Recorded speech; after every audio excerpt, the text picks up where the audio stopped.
Živijo, danes sem spet z vami Tina. Naredila bom zelene kroglice, katerim bom dodala zeleni čaj v prahu.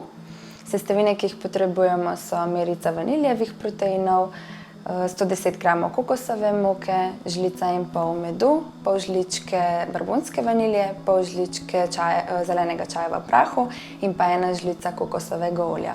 Dodamo pa na koncu še lahko mleko, lahko kokosovo, mandljevo, dodajamo ga pa v bistvu po občutku, da dobimo tako zmes, s katere lahko potem naredimo kroglice. Najprej bom zmešala vse suhe sestavine, potem bom stopila kokosovo olje in dodala še vse ostale mokre sestavine. Vzamemo kokos.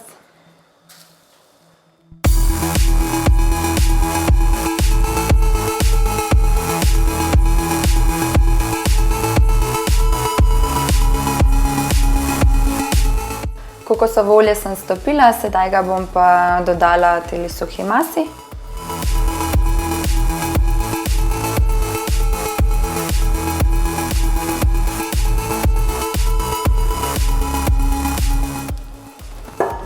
Dodamo še mleko in pa med.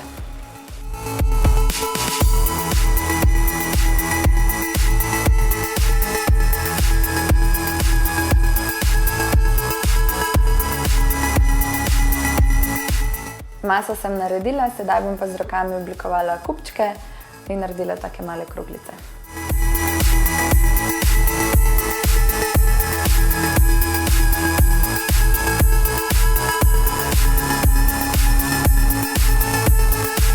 Kroglice z zelenim čajem sem naredila, tako da jih vložimo potem v hladilnik za približno 15 minut, da se vse še malo prepoji in strdi in potem so pripravljene, da jih pojemo.